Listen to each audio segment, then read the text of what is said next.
How you doing, folks? I'm Alastair McDermott from Sligo Rugby Club, and I'm here with Simon Coulter, who is a native of Screen in Sligo, which is just down the road from me here in Strand Hill, beside the club. And Simon, you're over in Chile now. You've kind of been Sligo Rugby Club on tour for a while. So can you tell me, how did you end up in Chile from Screen in Sligo? Um, yeah, it's a bit of a story. I was working with the Cheetahs in Bloemfontein in South Africa when they were in the Pro 14 before the bank went into liquidation. Yeah, so I was over there, and I was actually just in my last week finished up the work over there when I got a phone call from a guy called Craig White, who was kind of the guru of rugby S&C. He's the he's the most renowned at S&C in world rugby anyway. So he was Warren Gatland's right hand man. He was British and Irish Lions head S&C for 2 tours, and he worked with IRFU and RFU and all across the place. But he contacted the college I was in to see if anybody would be interested to go over to Uruguay to help out with their pre-season for the World Cup 2019 in Japan. 2019? Yes, 2019 Japan. And yeah, the college rang me when I was in South Africa. So I went home, and a few weeks later I was on a plane to Uruguay. So we did a 2.5, 3 month pre-season there. And halfway through that, Craig introduced me to a man called Pablo Moya, who is head of Chile Rugby, who's a Uruguayan. He brought Uruguay to the World Cup in the previous cycle. So he asked me to come over to Chile because previously to South Africa, I was with the USA Sevens for a little while. So he wanted a man to come over to Chile to take over the Sevens program, because there was a lot of changes happening there. So I got linked with linked. Kind of that's the way it works in rugby. It's Yeah, yeah, and what's interesting, so you're in S&C, strength and conditioning, and it's interesting you've gone from USA Sevens to Cheetahs, which 15s, and then you've gone to Chile 15s, and then you've gone you've gone to Uruguay 15s, and then you've gone to Chile sevens. Is there a big difference? Like, was that a matter of choice, or like, do you have a preference for those? Is there a big difference between those? Yeah, there's a huge difference, mate. At the high performance level is a huge difference. Yeah, it's two totally different sports and two totally different athletes. If a 15s player can come into sevens, a 15s player, a sevens player can go back into 15s. But the big difference is, if you're playing sevens, you can get back into 15s pretty quickly. You know, you're already probably fitter than everyone else who's there. Lower Just body fat also because of the pace of the game. Yeah. Where it's much harder to go from 15s to sevens because it's a much slower game.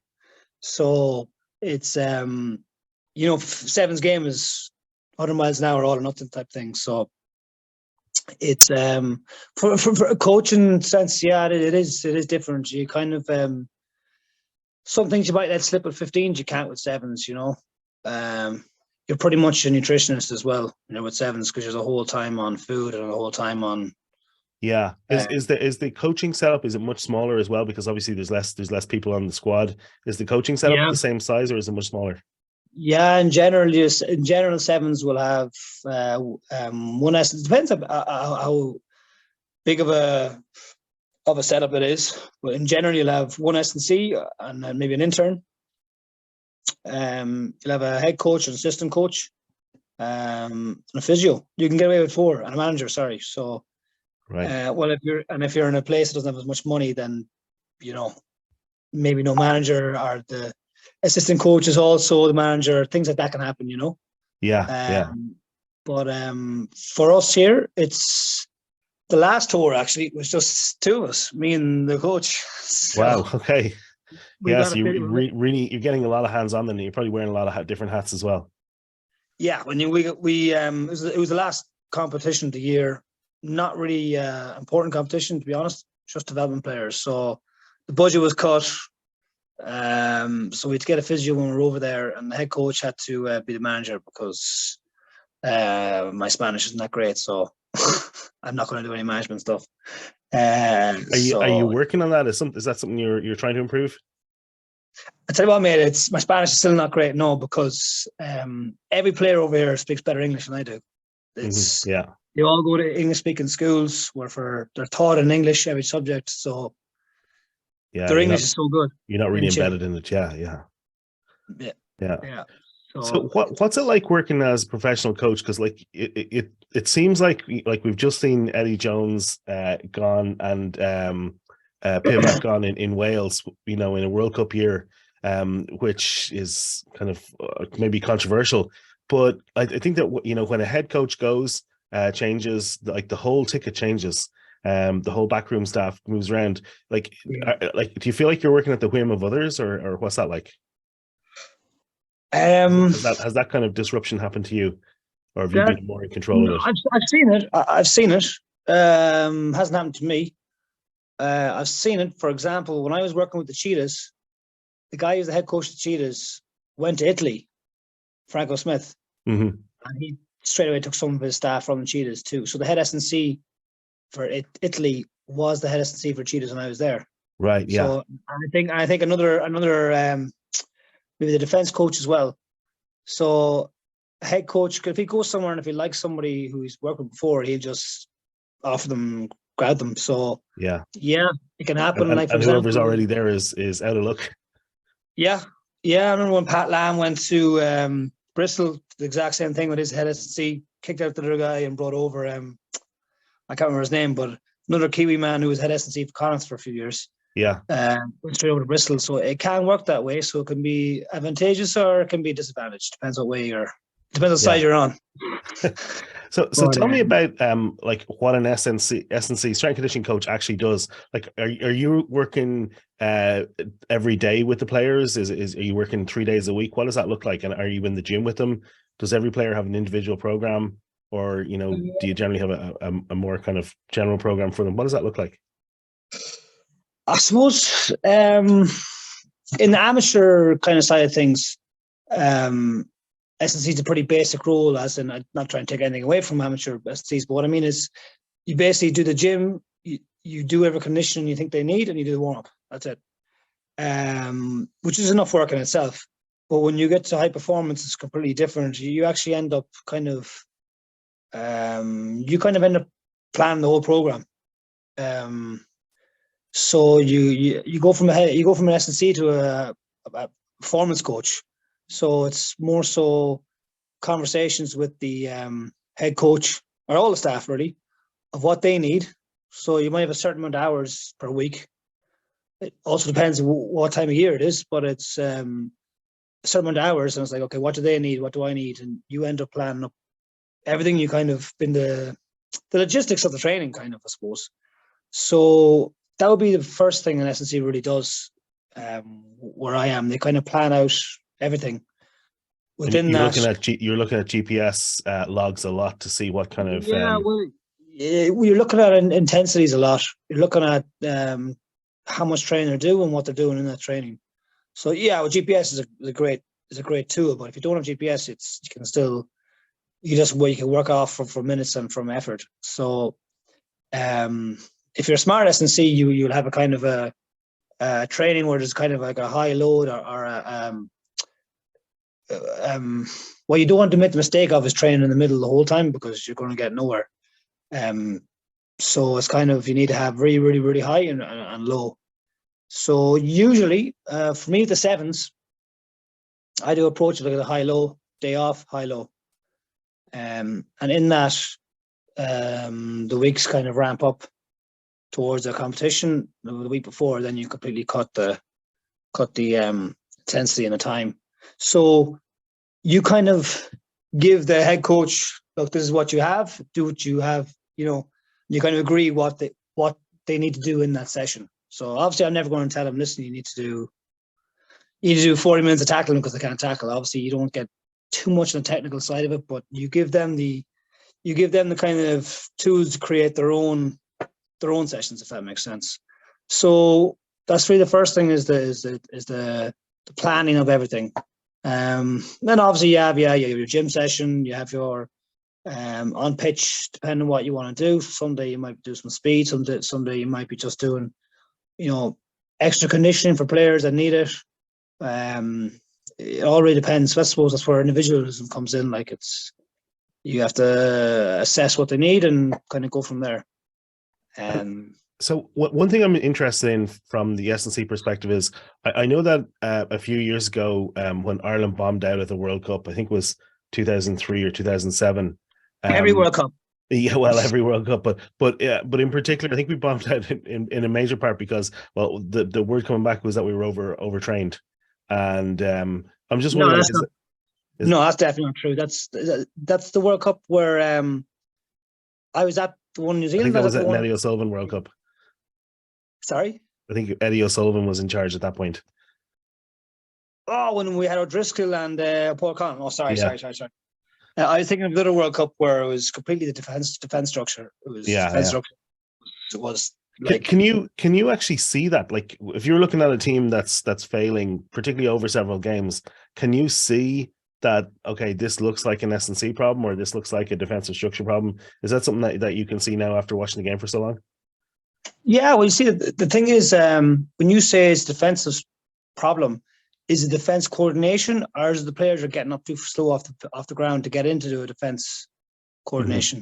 Does that make sense? Yeah. So it's both of you looking at it and working in tangent, So you could look at your you could look at the GPS, or you could use your analyst guy, and somebody at the very start might say, "Oh, our defense is rubbish. The players didn't do what I wanted to do." Defense coach might say that, but the S&C with the GPS, or better would be the analyst with all his fancy tools with the camera. He can assess straight away and go, well, hold on, right before they made this break through this gap, these two players took 3 seconds, 4 seconds to get off the floor.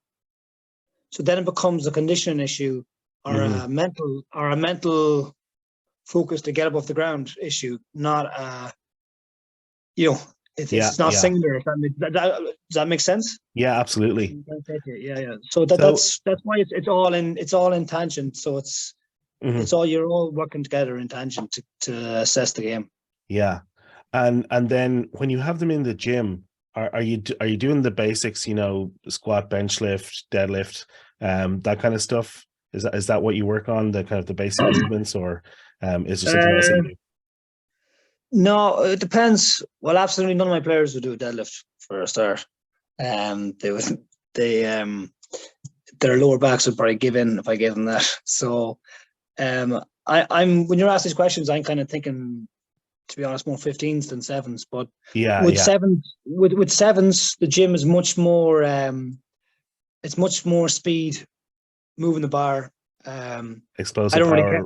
Yeah, I don't really care what they can bench press. It's more so. It's more so speed, the speed of moving it. But then, of course, sevens is an endurance sport, even though it's only 14 minutes long. Some players only play 7 minutes, but it's repeatability. So you kind of the gym it changes, but it changes from basic kind of strength to more speed strength to power. It just changes all around all year, to be honest. Yeah, all depends on the competition. Yeah, it depends on competitions too, because the World Series is easier. If you're in the World Series, it's easier because you go on tour. It's like 15s. 15s is very simple. It's Monday, Tuesday, Thursday, and Friday pretty much look the same every week, unless your game changes to a Friday. And so if you're in the World Series with sevens, it's not the same, but you can make a structure, and it's pretty much the same because you have a competition back-to-back weekends, and then you've got 5-6 weeks off until the next one. So you can kind of make the same structure. But here, when you're in where I am, where you're going to different competitions, sometimes you might only have 2 weeks in between. Somewhere you might have 8 weeks in between. So you kind of pick your moments to do different things.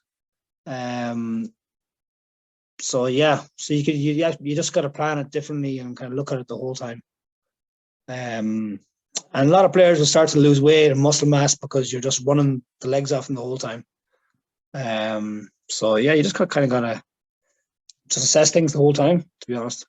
Yeah. Okay. And so for your career, are you really interested in kind of deep diving down and specializing in S&C, or are you interested in getting into some of the more technical roles like defensive coach or something like that? Would that be something that would interest you in the future?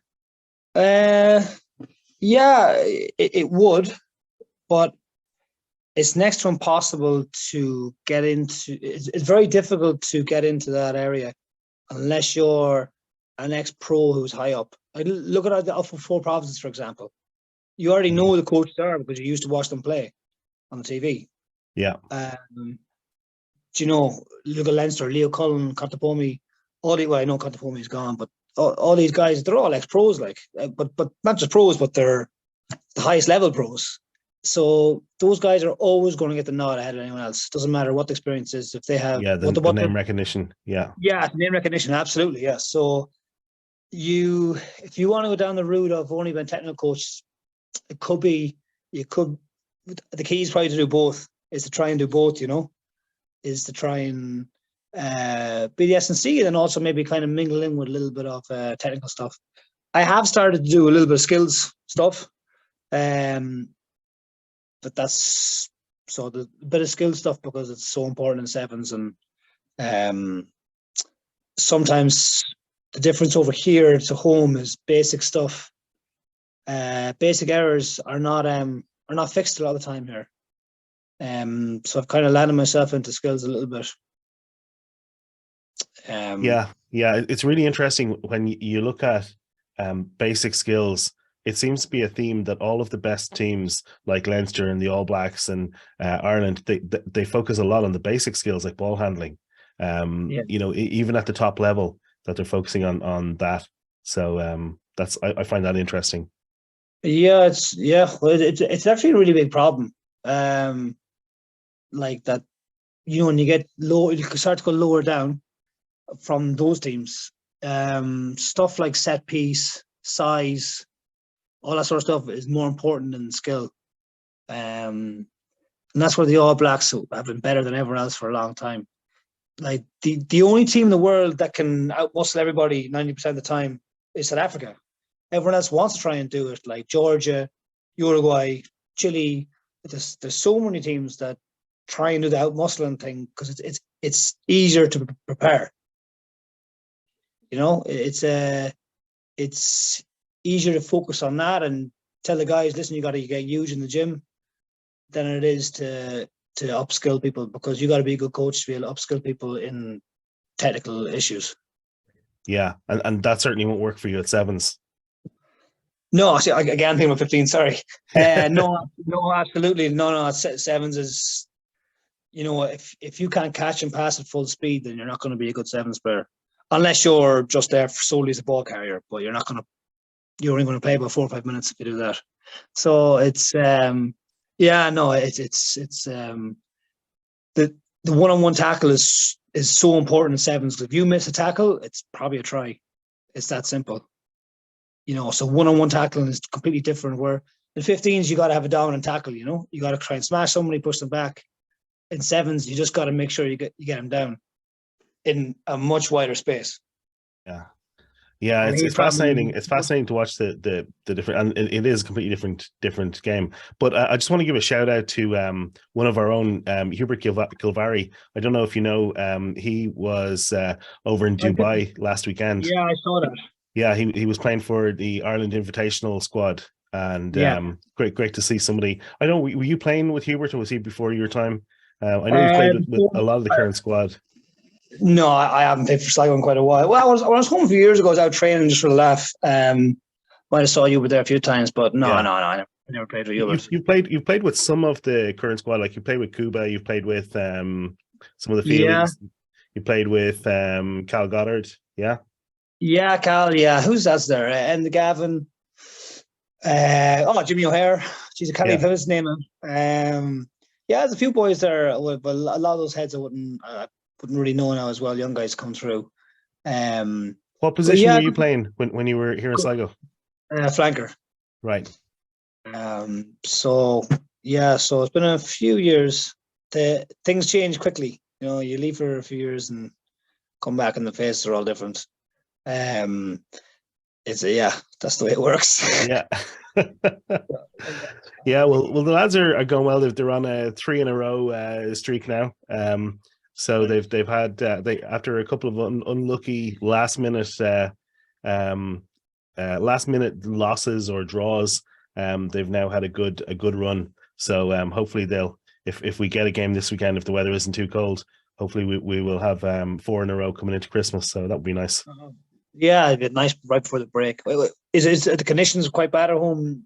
Yeah, it's going to be going to be pretty cold this weekend. So I think it's going to be -4 tonight here. So we're hoping the pitches are playable at the weekend because we've got a full schedule. So we'll see.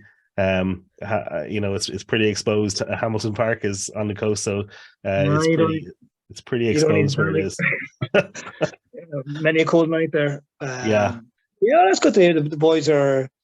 I try and keep in touch. Obviously, with Instagram, it's impossible not to keep in touch with things. So I keep looking at scores and the coach Paddy Pearson is a former teammate of yours as well, right? Yeah, coach, Paddy's head coach now. Yeah. So it's great to see that you've gone from Sligo to South Africa to the US to and now to Uruguay and Chile. So you're really moving around. So it's great to see you getting all that experience. So are you thinking about coming back here at some point? We coaching and doing S&C here. I'm home in 10 days. Yeah. I'm home in 10 days, but only for 2 weeks. No, I am. To be honest, next year I could be having a change of venue. I hope nobody from Chile Rugby Union is listening to this podcast. But I'd be having possibly a change of actually tonight. I have to decide, or else tomorrow, what I'm doing. Right. Okay. But if I stay in Chile, it's a pretty exciting year next year because we're the invitational team because of our performance in the World Cup in Cape Town in September. We've been invited to 2 World Series. So one in Los Angeles and the other one's in Vancouver. Wow, cool. In February and March. So that'll be really good.